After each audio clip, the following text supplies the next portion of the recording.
Les gens riches qui viennent à l'église aujourd'hui en prennent pour leur grade. Vous l'avez remarqué. Et le prophète Amos, dans la première lecture, et dans l'évangile, Jésus s'en prennent vertement aux riches. Avec, pour Jésus en particulier, cette histoire où il met en scène un riche et un pauvre.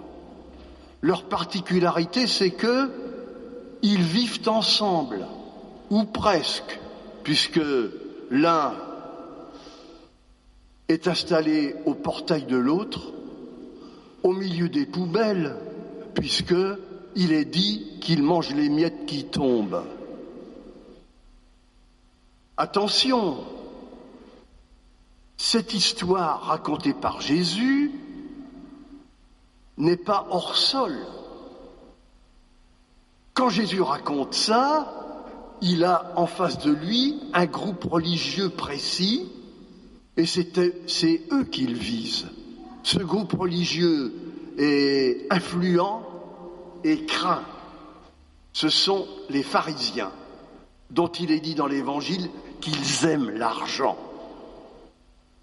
Et je comprends que ces pharisiens soient devenus peu à peu des ennemis absolument acharnés et implacables de Jésus. Pour compléter le tableau, Jésus nous donne deux signes extérieurs de richesse chez ce riche. Les vêtements, les banquets. Les vêtements, ce monsieur s'habille uniquement dans le luxe. Et les banquets, qui signifie que beaucoup de monde autour de lui et qui signifie la fête en permanence. Et à côté et à l'opposé, il y a, tiens, on connaît son prénom à lui, Lazare. Il a une couverture, mais c'est une couverture d'ulcère. Il n'a aucun ami, sauf les chiens. Pour parler franchement, je trouve cette parabole troublante et même un peu désespérante. Troublante, parce que, en effet, Jésus pointe chez ce monsieur riche un mal plus profond qu'il n'y paraît. Et il diagnostique chez cet homme deux pathologies sévères. L'aveuglement, l'indifférence. L'aveuglement. Vous avez remarqué que il ne découvre la présence de Lazare, le riche, qu'à sa mort, quand il le voit avec Abraham. Et pensez-vous qu'il a un mot d'excuse? Mais pas du tout. Aucun repentir, aucun mot de pardon vis-à-vis de lui. Et le plus, c'est que il se permet de le prendre pour son larbin, puisqu'il demande à Abraham de l'envoyer chercher de l'eau pour lui envoyer à lui.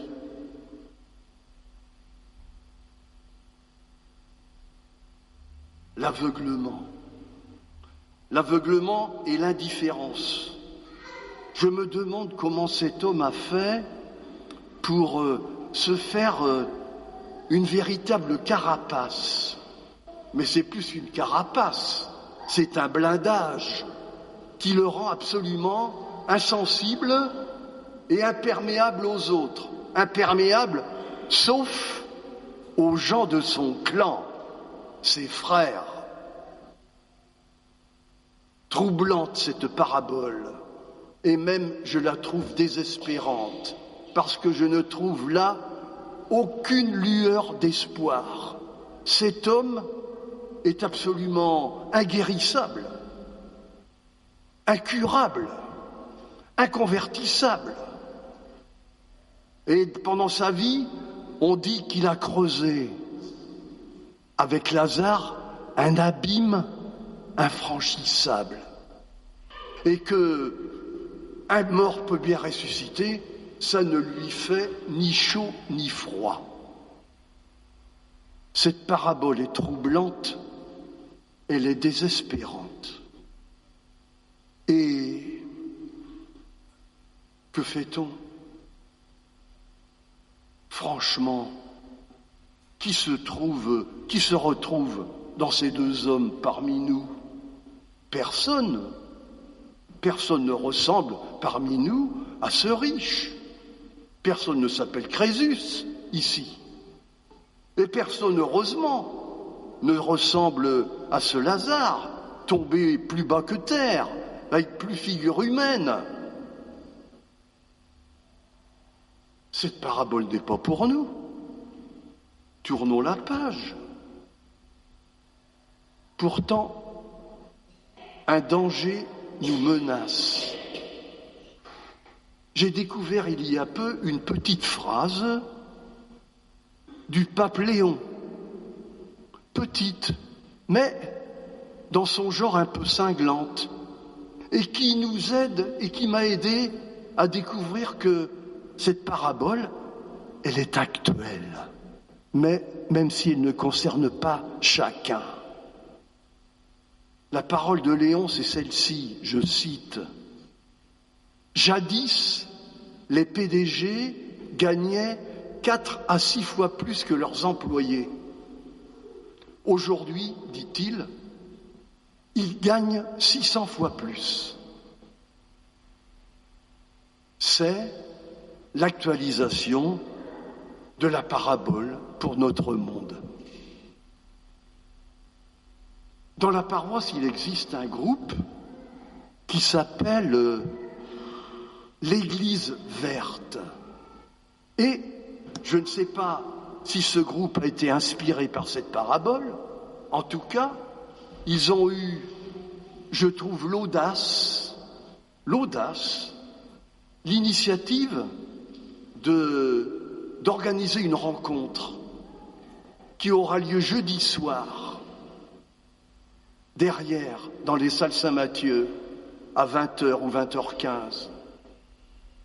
Et avec ce groupe Église verte, avec le CCFD, organise cette rencontre autour d'un thème.